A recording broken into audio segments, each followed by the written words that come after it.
সন্দেশখালীতে আক্রান্ত BJP, 3 BJP কর্মী সমর্থককে ধারালো অস্ত্রের কোপ। হামলা কোপানোর অভিযোগ তৃণমূল আশ্রিত দুষ্কৃতীদের বিরুদ্ধে। সন্দেশখালীর মণিপুর এলাকায় বিজেপির বিজয় মিছিল সেরে ফেরার সময় এই হামলার ঘটনা ঘটে।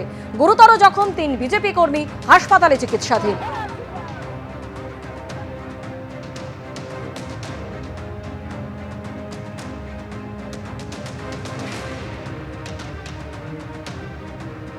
আমরা জেতার পরেও আমাদের সম্প্রীতির কথা আমাদের নেতৃত্ব, উচ্চ নেতৃত্ব বলেন।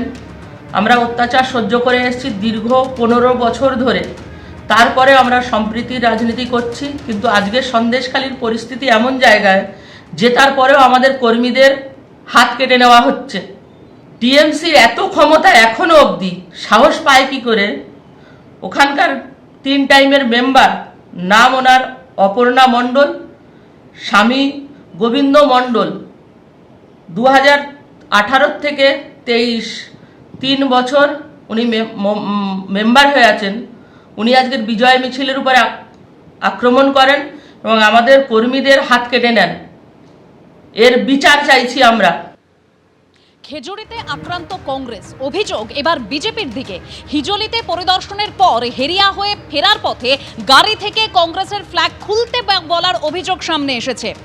হুমকি দেওয়া হয়েছে বলে অভিযোগ। বচসার জেরে বাইকের লুকিং গ্লাস ভেঙে দেওয়ার অভিযোগ কংগ্রেসের।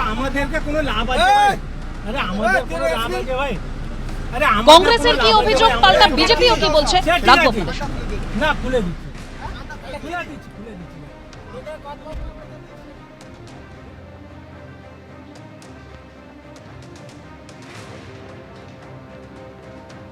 ওই শ্যামপুর কটকা আছে না, যেখানে তোমার বোগা স্বাস্থ্যকেন্দ্র বলে একটা জায়গা আছে, ওখানে আমরা এসে গাড়িতে 3টা মোটরসাইকেল করে ফলো করছে। আমাকে সামনে নীলকা মুক্ত আমাদের মহিলা ছিল, যে দুজন ছিল মোটরসাইকেলের সামনে, গাড়ির সামনে ফাট করে হারালো। গাড়িটা বাদ দিয়ে থামতে হলো। নেমে চিৎকার চেঁচামেচি, ট্রাক খুলো, এগুলো সেগুলো, হ্যান ত্যান ঝামেলা, না হলে গালিগুলো পুড়িয়ে দেবো এসব। ড্রাইভার যে ডান দিকে, ড্রাইভার সঙ্গে ড্রাইভার তো নামবে না, খুলবে না এসে বলছিল। আর ডান দিকে লুকিং গ্লাসটা ভেঙে দিয়েছে। বিজেপির লোক তো, বিজেপি পরিষ্কার বলেছে।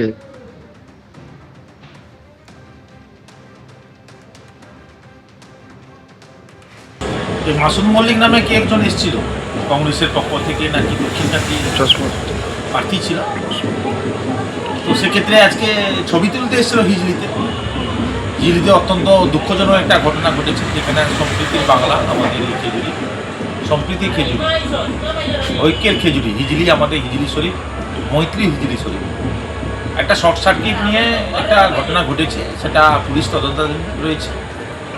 তার জন্য আমরা ব্যথিত। আমাদের লোকাল বিধায়ক সাহেব সুব্রত পাইক সহ, আমরা বিডিও সাহেব সহ আমরা প্রত্যেকে গেছি। আমাদের ক্ষমতা অনুন্নতপাতে আমরা পঞ্চায়েত সমিতির পক্ষ থেকে আমরা রিলিভও দিয়েছি। ছবি তুলতে এসে আমাদের বিজেপি পক্ষের বিরুদ্ধে, কার্যকর্তার বিরুদ্ধে যে অভিযোগটা করলেন, তার জন্য ধিক্কার জানাচ্ছি। এবিপি আনন্দ, এগিয়ে থাকে, এগিয়ে রাখে।